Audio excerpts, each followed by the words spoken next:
Good afternoon and welcome. My name is Fred Phelps and I'm the Executive Director of the Canadian Association of Social Workers. As part of National Social Worker Month, CSW is pleased to partner with our national liability insurance carrier, Aon, to present this webinar focused on better understanding professional liability insurance.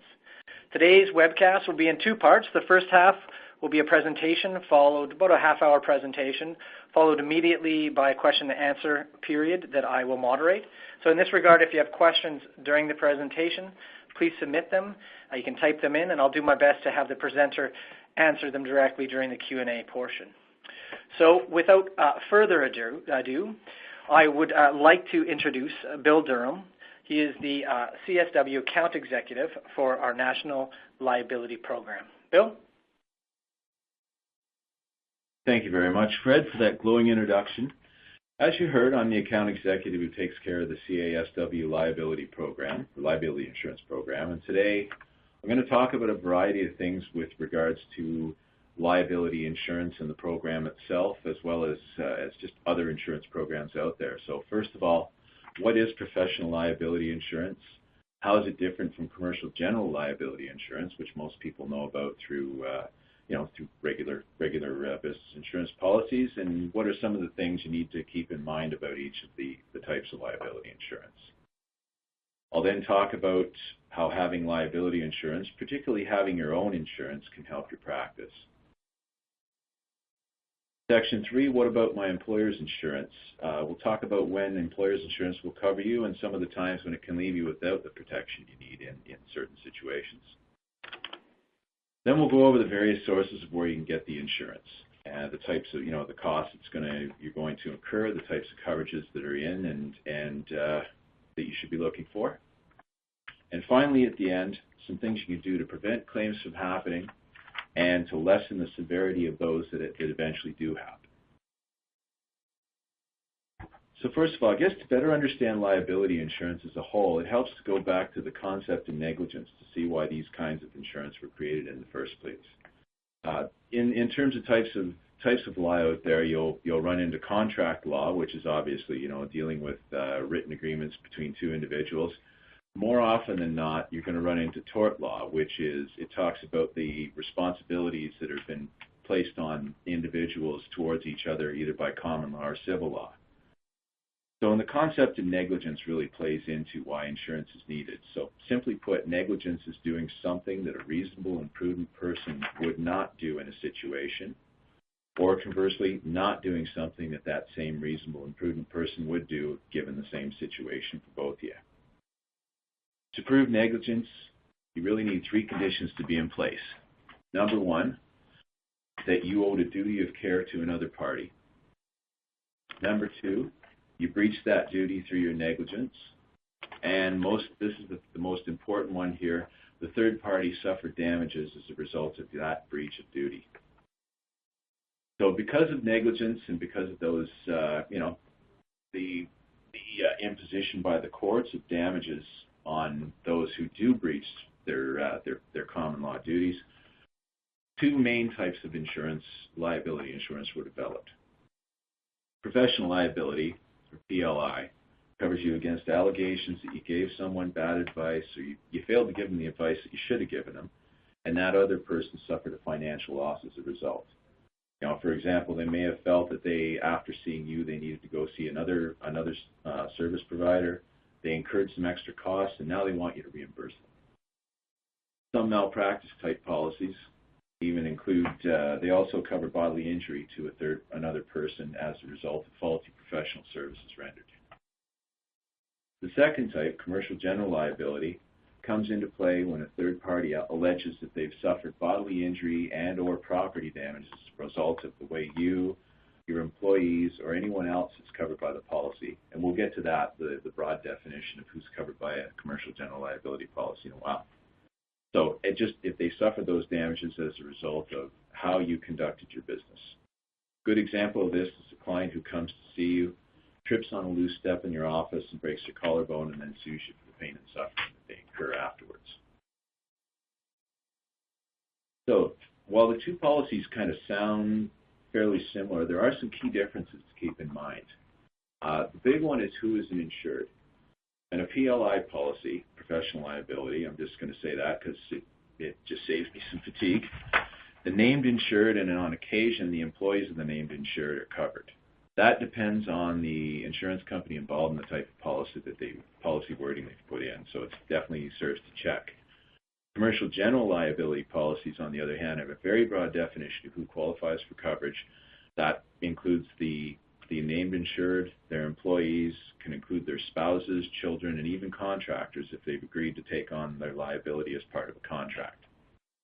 The vicarious liability, that's the liability legally imposed on someone as a result of the actions of others, is the reason that persons other than the named insured are protected by liability policies. Another key difference between the two is additional insureds and who can be added on to a policy as such. Because often in a contract you'll see a demand for the principal to be added to it as an additional insured to the contractor's insurance. And this is done to protect the person putting out the contract if they're sued by a third party because of something a contractor does that causes bodily injury or property damage to that third party while they're conducting the contract. Commercial general liabilities allow this under the insured contract provision. I guess the real determining factor here as to who can be added is a concept called insurable interest, which simply put, if you'd suffer financial harm from a claim against the subject matter covered by the policy, you then have an insurable interest. For professional liability, the courts generally see that only the person performing the professional services and, in certain cases, their employees have an insurable interest in the policy and can be named. Additional insureds are traditionally not, well, these days now, they're not allowed to be added to PLI policies. In the past, insurance companies would allow them to be added to professional policies, and they'd sometimes find themselves in the unenviable position of covering both the plaintiff and the defendant, effectively suing themselves and incurring huge costs with no way to recover them from the other party's insurer because they were the other party's insurer. So in the early 2000s, insurance companies added what's called an insured versus insured exclusion to professional liability policies, directors and officers policies, those type, eliminating coverage when one insured sues another under the PLI policy.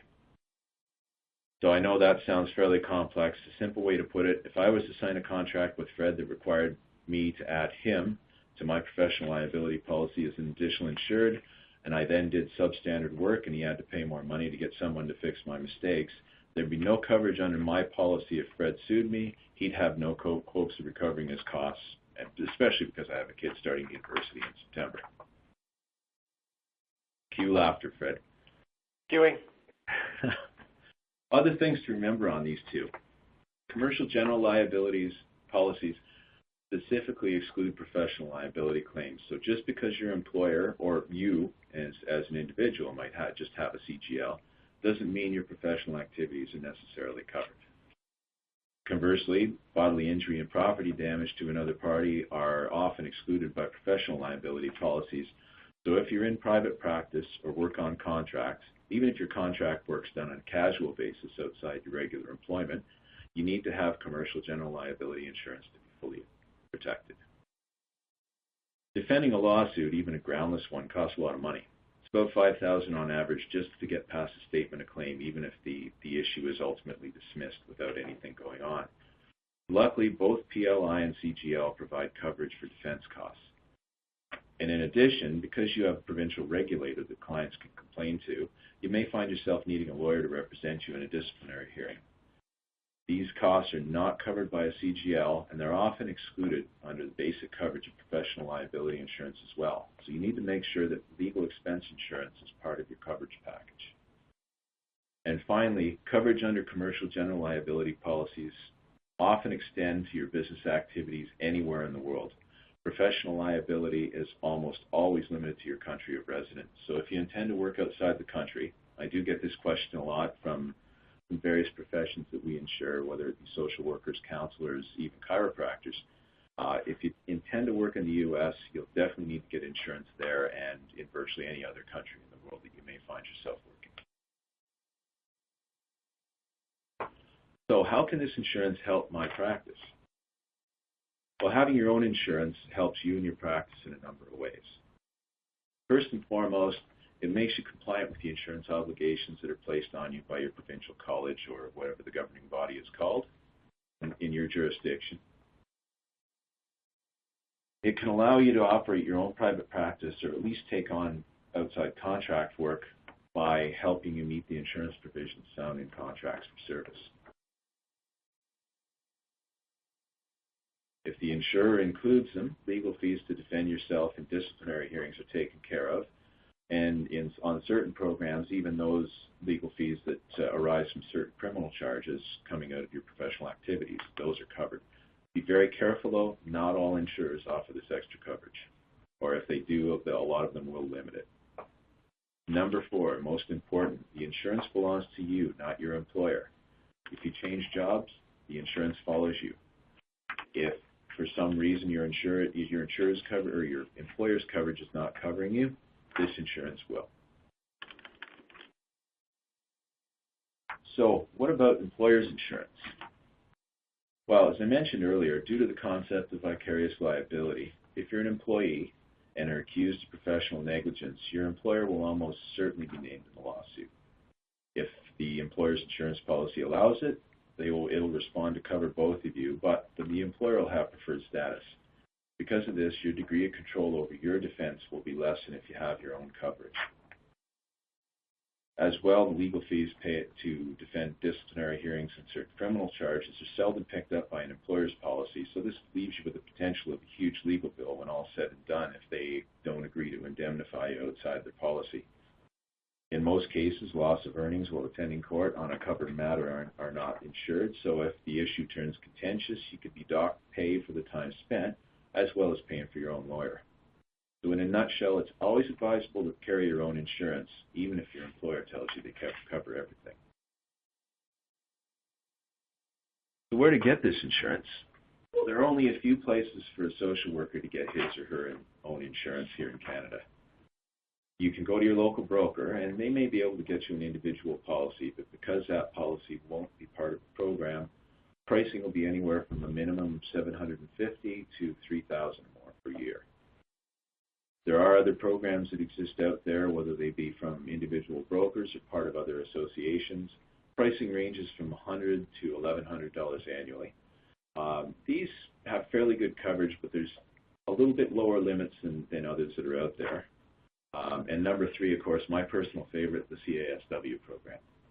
So you can see from the chart that's up on the screen now, the CASW program through Aon gives you 3 main choices for coverage. Option 1 gives you professional liability and commercial general liability coverage. This is a good choice if you're in private practice and don't have an office location, or even if you're an employee but you take on occasional contract work outside your regular duties, you need both types of coverage while doing so. Annual premium for this is $125 plus PST in the applicable province, so sorry those of you from Ontario, Manitoba, and Quebec. Option number 2 adds 50,000 contents coverage to the professional liability and commercial general liability found in option 1. This option, of course, is aimed at private practice social workers who keep an office for seeing clients, and the cost for this, $240 plus applicable PST. And option 3 gives you professional liability insurance only. It's best for those of you working as employees. Cost is only $100 plus, once again, the applicable tax.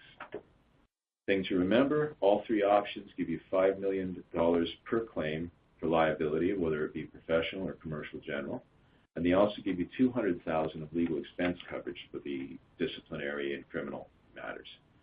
Loss of earnings while at a trial on a covered matter is also included up to $750 per day. So it really does tie in the things that you could possibly find yourself not insured for in relying on employers' policies. You can buy or renew your coverage in the CASW program in 3 ways.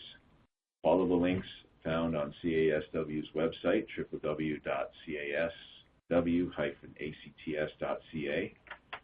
Visit the program site directly at www.casw.aon.ca. You can see the opening page there. That's what you'll be presented with if you do hit either the link from the CASW or go directly to this. Here you'll be able to access our portal, put coverage into place immediately. And if you prefer, you can also download applications to fill out, email them back to us, fax them back, or just put them in Canada Post and go old school. Number 3, you can call the CASW insurance team at 1-800-951-2279, and they can help you with the sign-up.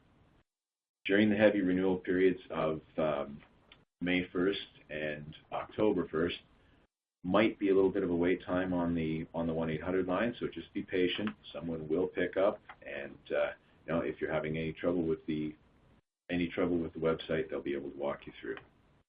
Important to remember, you must be a member of one of CASW's provincial partner organizations, or if you are a social worker from Ontario, an affiliate member of CASW, to qualify to participate in this program.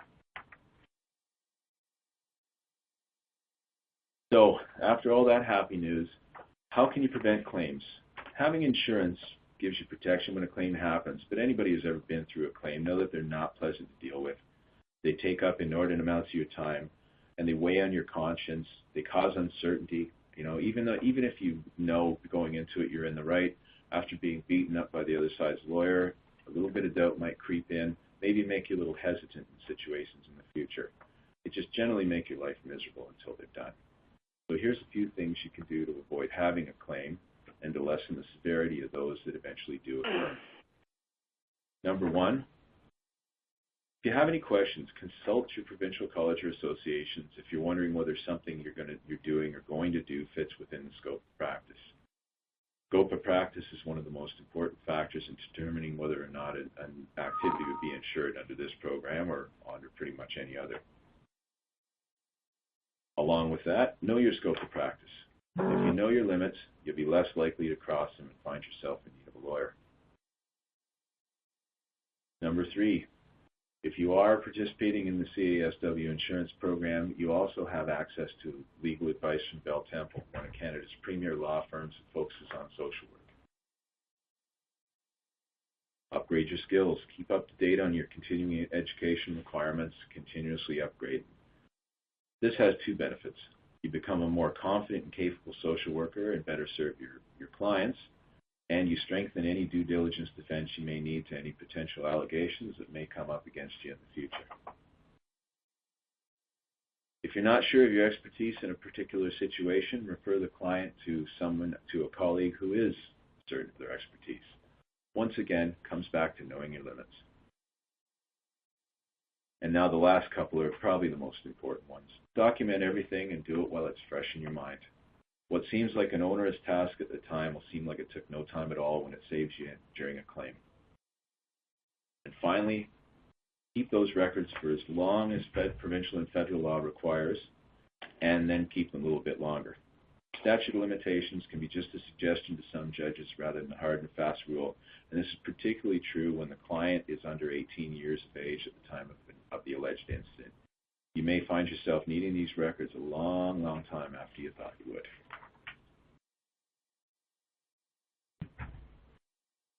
With that, I'm going to turn it over to Fred, and we'll conduct the Q&A session. Perfect. Thank you very much, Bill. We have a number of questions to get to, so don't worry. I'll get to them as much as we can. We have about a half hour to go through. Just so people on the line are aware, this presentation will be linked to the CSW website, so it will be there for you to visit if you wanted in the future. So our first question is from BC, Tanya from BC. As social workers doing phone counseling or Skype sessions, are we covered if our client is in another province? In other words, is counseling considered occurring in BC if the counselor is in BC? We get this question often. Bill? Yeah, you are, and you're covered for the work you do anywhere in Canada, whether you're physically there or whether you're doing it virtually, either via phone counseling, Skype counseling, email corresponding back and forth, however it may happen. Perfect.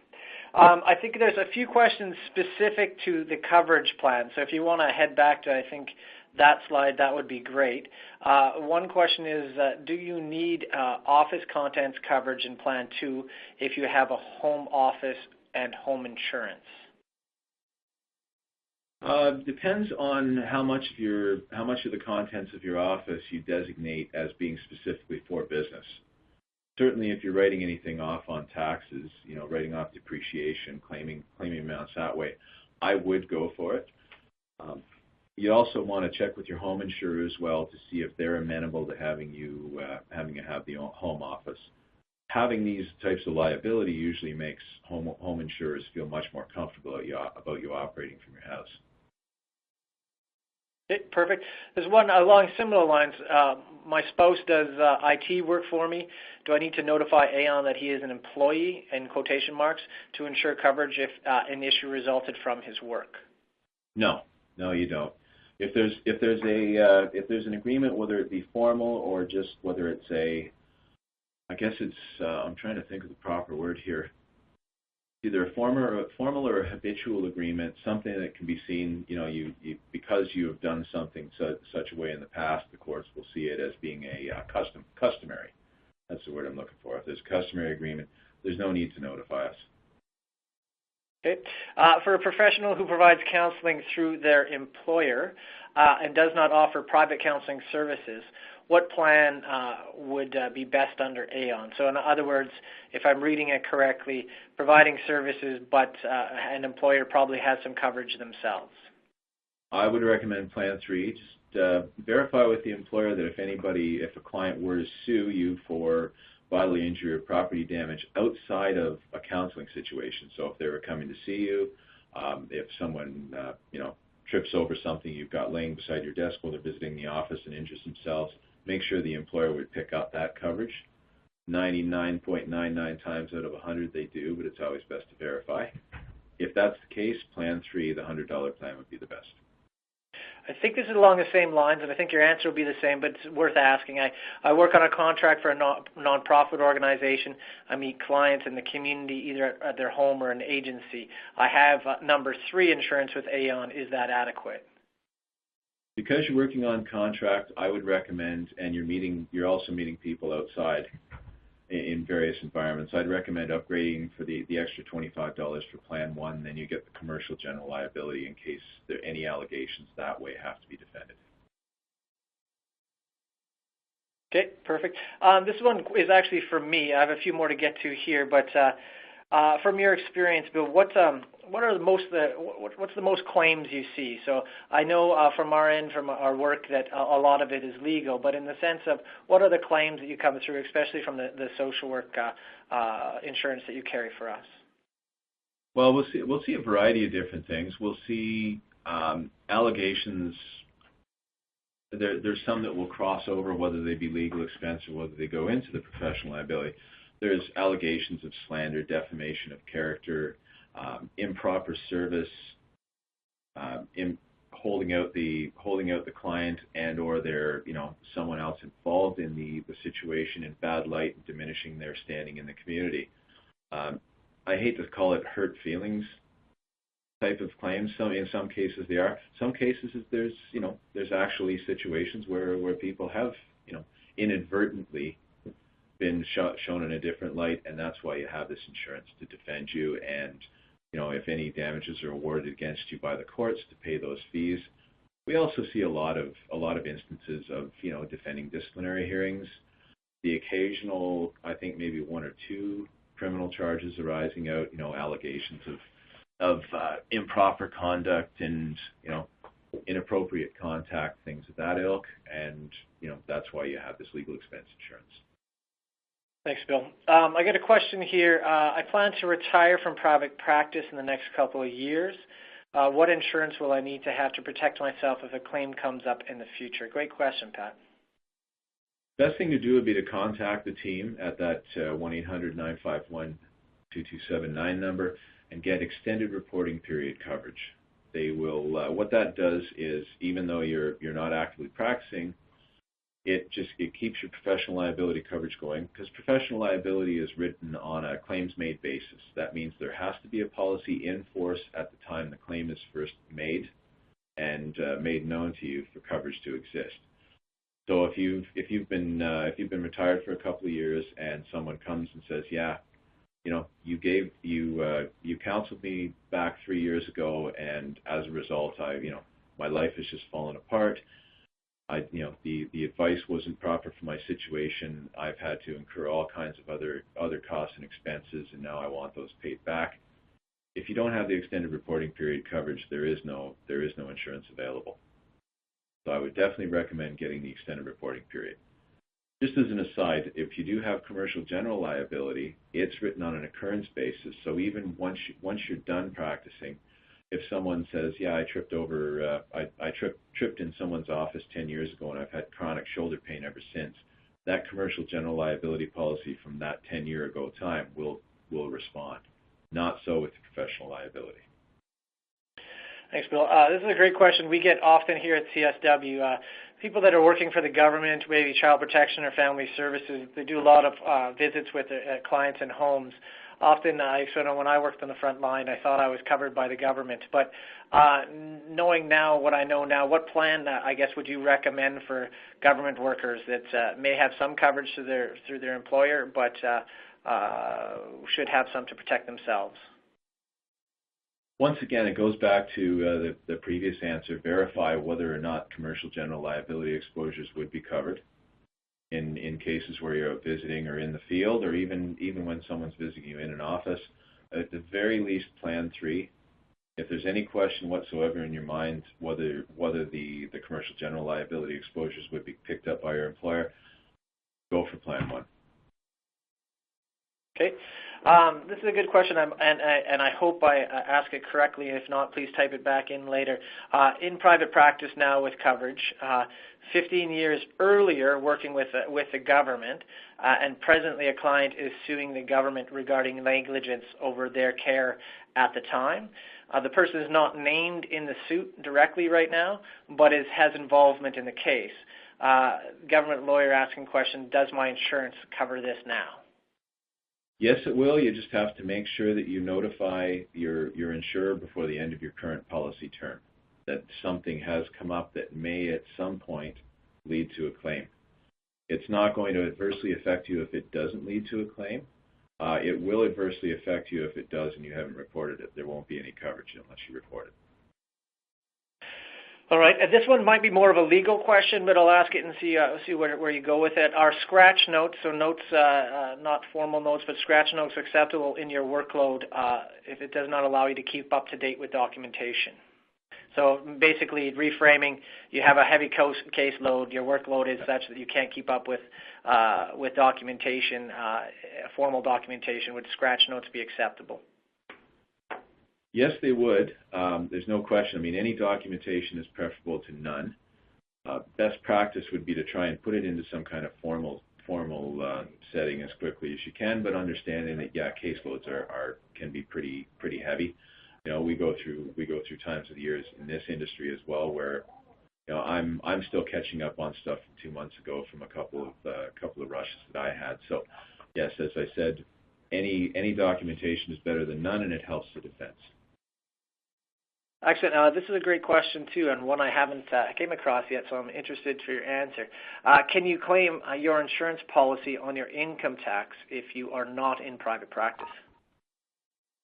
That is, if you're required to pay it out of your own pocket by your employment contract, I would say yes. Otherwise, I think that might be one to go to Canada Revenue Agency with. All right. I'm just trying to go through. There's a number that I skipped over that were fairly close to each other. If I haven't answered your question, please just retype it in so I can ensure there's quite a number of questions here. Just a quick one. I think you can go back to, I can't see what slide you're on, but the question earlier on was what was Plan 3? If you answered that, I will try to go down and see if anything that I missed. Yeah, so Plan 3 just covers the professional liability exposure. There's no coverage included in Plan 3 for commercial general liability. So that's, as I mentioned before, that's best for people who are an employee and they have a pretty clear confirmation from their employer that commercial general liability claims would be picked up by the employer's policy. Plan 3, like the others, also includes the $200,000 of legal expense insurance as well for disciplinary hearings and certain criminal charges. Okay. You've answered this before, but I think it's worth, because I get this question quite often here, and I know your team, service team in Markham does as well. So I think it's not bad to reiterate. The use of technology for counseling is growing. How does the coverage operate if a client in another jurisdiction, whether national or international, files a claim against a professional? So I think you just walk someone through that claim. That would be great.